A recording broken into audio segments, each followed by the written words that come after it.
ఎక్కడదబ్బా, రాత్రి మామూలుగా జరగలే సంబురాలు. తినుడు, తాగుడు, ఎగురుడు, దుంకుడు, కేకులు కోసుడు, కీకలు పెట్టుడు, మొగోళ్ళు పెగ్గులేసుడు, ఆడోళ్ళు ముగ్గులేసుడు రేంజ్లో నడిచిందనుకో రాదర్రి. కొత్త ఏడాది మురిపమంటే ఆ మాత్రం ఉంటది కదా మరి. బాధలు కష్టాలన్నీ మర్చిపోయి కొత్తగా ఉండాలని కాయిష్ పడ్డోళ్ళే చాలా మంది. ఇక పొద్దుగాల చల్లగా సలికి తానాలు చేసి గుల్లబాట పట్టిండ్రు పద్ధతిగా.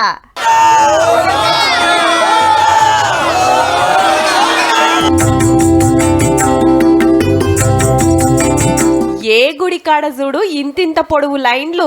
యాదగిరి గుట్ట కాడ జాతర సాగింది. కీసర రామలింగేశ్వరుడు, ఎమ్లాడ రాజన్న, కొండగట్ట అంజన్న, వరంగల్ భద్రకాలమ్మ, జూబ్లీహిల్స్ పెద్దమ్మ, బలకంపేట ఎల్లమ్మ, పట్నంలున్న టీటీడీ గుళ్లకు శీతం వచ్చిండ్రు.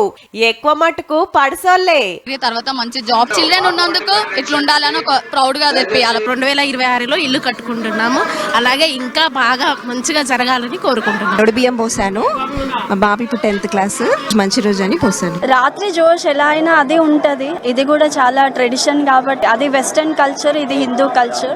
సీఎం రేవంత్ రెడ్డి సారు మంత్రులు గవర్నర్ సార్ను కలిసిండ్రు. మంత్రి వివేక్ సారు అంబేద్కర్ కాలేజీల కరెస్పాండెంట్ సరోజా మేడం కలిసి శుభాకాంక్షలు చెప్పిండ్రు.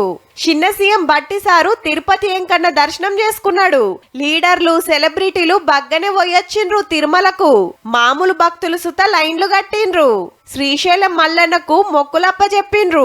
మన మంత్రులు, ఎమ్మెల్యేలు దగ్గర పట్ల గుళ్ళకు పోయి పూజలు చేసిండ్రు. 2026లో అయినా మనకి ప్రశాంతమైన ఎలాంటి ఇన్సిడెంట్లు జరగకూడదని బాబాని కోరుకోవడానికి వచ్చానండి. అందరు బాగుండాలి, ఆరోగ్యంగా ఉండాలి. డెకరేషన్స్ కూడా బాగున్నాయి. 7 doors పెట్టారు. తిరుమల చూసినట్టు అనిపిస్తుంది. పెళ్లిళ్ళు అయినాయి, పిల్లలు అయ్యారు. పిల్లలకు అయ్యప్ప దయవాలని అందరం బాగానే ఉన్నాం. పబ్లిక్ అందరికి కొత్తేడాది శుభాకాంక్షలు చెప్పిండు ప్రధానమంత్రి మోడీ సారు. అయోధ్య రామాలయం భక్తులతోటి నిండింది. తమిళనాడు రాష్ట్రం కన్యాకుమారిలా కొత్తేడాదిలా ఫస్ట్ సూర్యోదయం చూస్తానికి జాతరకొచ్చినట్టే వచ్చిండ్రు.